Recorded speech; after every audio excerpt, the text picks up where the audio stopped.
In this video, we will go over how to configure voice VLAN and QoS on a FortiSwitch that's managed by a FortiGate firewall.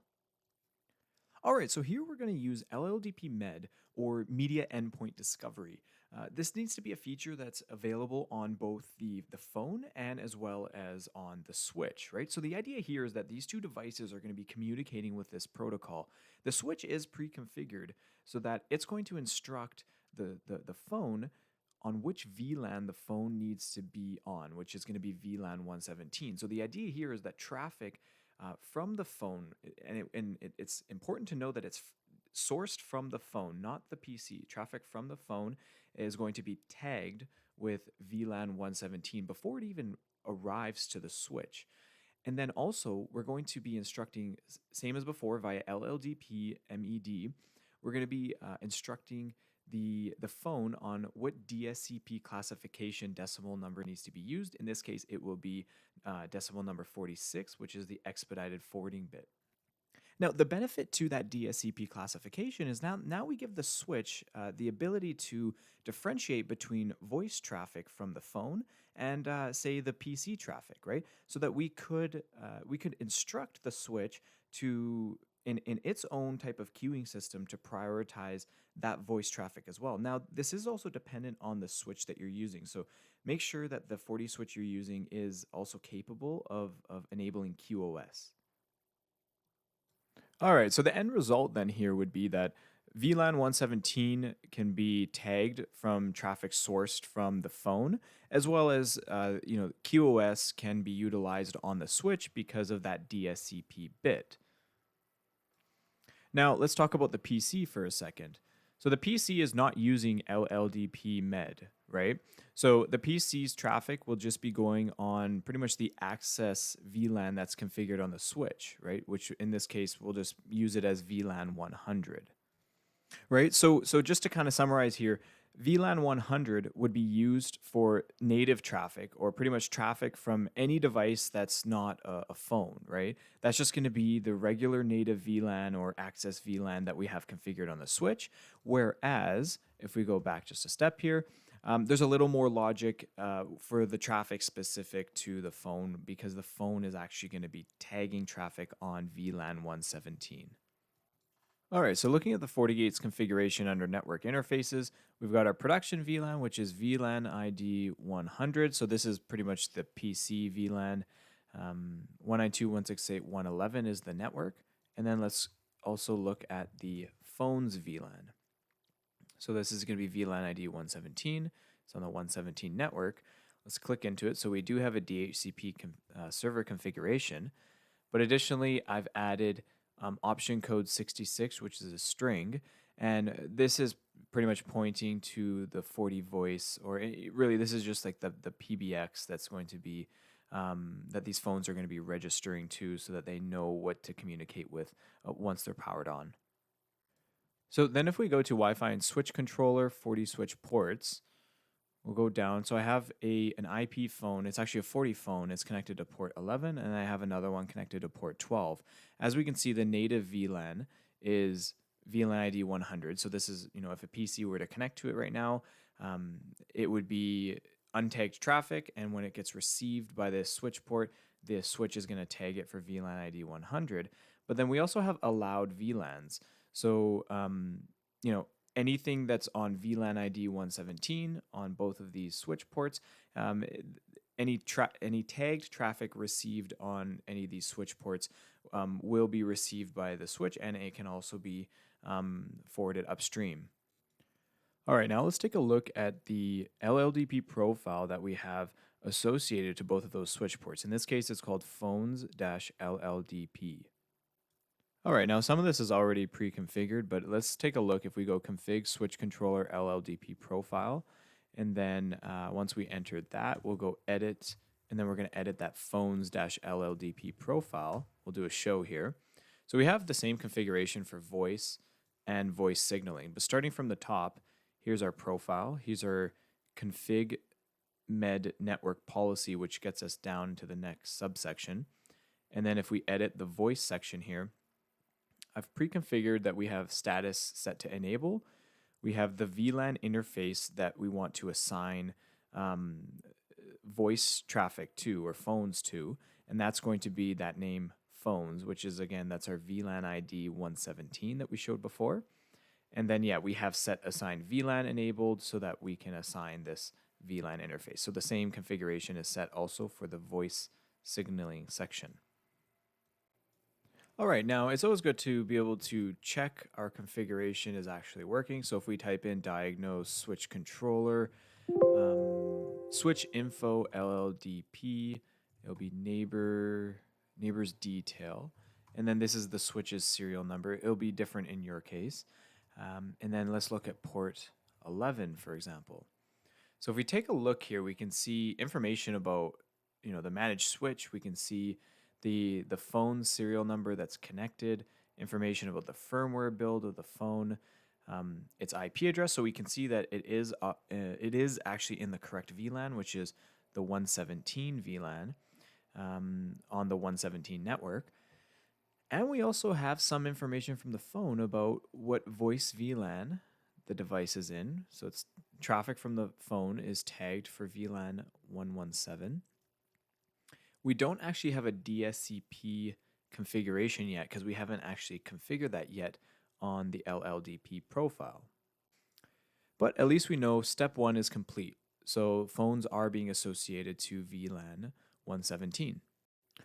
All right, now let's take a look at DSCP and priority queuing. So we'll go back to that same profile that we had before. So it's config switch controller, LLDP profile. Let's edit the phone's LLDP. We'll do a show just to see where we're at. So we go to the config med network policy, and we'll edit voice. And then we'll just do a show here to see where we're at. We'll go set DSCP 46. And then let's do the same thing for voice signaling. Set DSCP 46. All right. We'll go end, and then now everything's saved. All right, back to our FortiSwitch. Let's just do a PoE reset. This is really, I guess it's just going to reboot the phone, and then we'll come back and look at that diagnostic command in just a moment. Okay, the switch is fully rebooted. Now it's up and running. Let's run that exact same command again to check the diagnostics on that port with regards to LLDP. And when we run it this time around, same as before, we see VLAN 117, but here's what's changed is DSCP now shows as the value 46 for voice and voice signaling. All right, and we can do a quick verification in WireShark if we'd like to. So if we take a look at the IP address of that phone, let's just hover over here. Okay, it's the 117.3, and then we'll just start a packet capture. Just do a quick packet capture here. Okay, I've started it. I'm going to make a quick call between the two phones, and we'll come back. All right, so now we have the packet capture. We can see that we've captured some packets here. So let's download that capture. Let's have a view of it in WireShark. Okay, so let's take a look at some of the RTP traffic here. So we can see traffic sourced from the 117.3, which is actually the phone in this case. It's destined for the production network, which has the FortiVoice, or the PBX essentially, which is the 111.111 IP address. But looking at this packet, if we look into the IP header and look into the differentiated services field, we can see that the EF bit is set, and we see that expedited forwarding is enabled on that packet. So that's perfect. Now we can actually take action based off of this information from the phone during a call. Okay, so let's get into that a little bit. So the FortiSwitch, so right now we're actually going to be running a command, same as always, we're running the command on the FortiGate, and we're looking at the FortiSwitch. So if we go diag switch controller, switch info, QoS stats, I'll type in the switch's serial number, and then let's go to port 11 just to keep things simple here. Okay, so we can think of it like this, right? Q0, that's going to be pretty much the default queue. So unless we tell the switch specifically what we want it to do with regards to prioritization, traffic will be hitting this Q0, which is the least prioritized queue. Right, so think of it like this: if we associate traffic with a higher queue number, then the switch knows to prioritize that traffic over the lower queue number traffic. So in this case, for example purposes, let's associate Q5 with all of our voice traffic, which I've already done, but let's go over the configuration on how that was done. Okay, so it starts with an IP DSCP map. So if we go config switch controller QoS IP DSCP map, I'm going to edit the one I've already created called test DSCP. I do a show. We can see that under the profile test DSCP, I've gone config map, and then I've edited an entry. I just made it number 2. And then we can see here that when the switch sees the value 46 and the DSCP value, then it will associate that traffic with QoS Q5.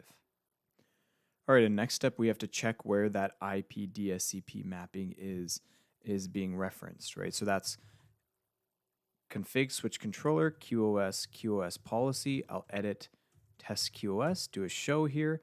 We can see that the test QoS policy references the IP DSCP map called test DSCP, which we just went over a moment ago. And the final step is just to make sure that this QoS policy called test QoS is applied to the switch ports that we want this QoS policy to be enabled on. So config switch controller, manage switch. I'm going to edit the switch the devices are connected to. I believe config ports. Let's edit port 11, for example. I'll do a show here. As we can see, the QoS policy test QoS is enabled on that port, and the same is the case for port 12. I can see that quick if I go next to go back one step, edit port 12. Same thing if I show it. Test QoS policy has been enabled. Oh, actually, and one last thing that we do have to do because we are using FortiLink here. This is with, I believe this is with regards to the trunk, but here's the config. Config switch controller, auto config policy. And then, let's take a look at voice ICL. So I have this configuration here where we're referencing that previously referenced QoS policy test-QoS.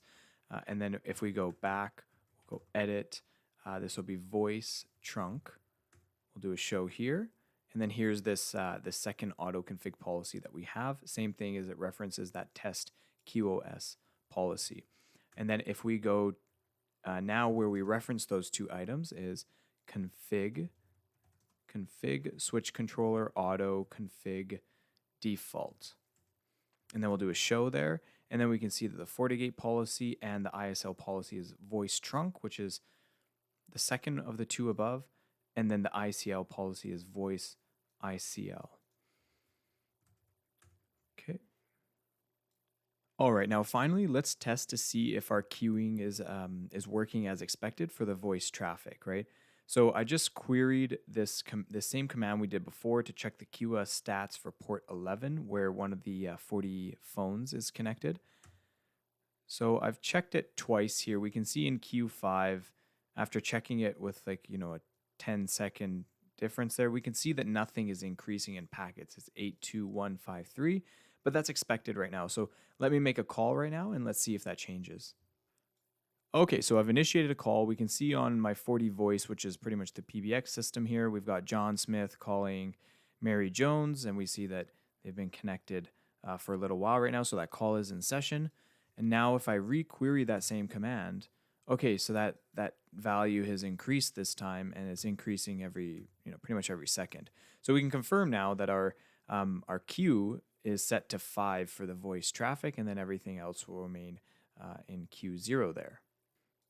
And additionally here, when we go back to that FortiSwitch port section, there we have it. We can see that the phone is connected to the phone's VLAN. And then, I've also connected a laptop to that phone just to confirm that it accesses the production VLAN as expected and is associated with the 111 subnet.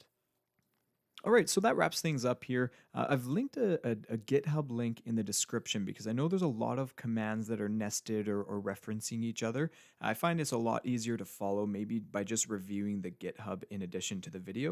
So feel free to take a look at that. Hopefully this helps, and we'll see you in the next video. Thanks.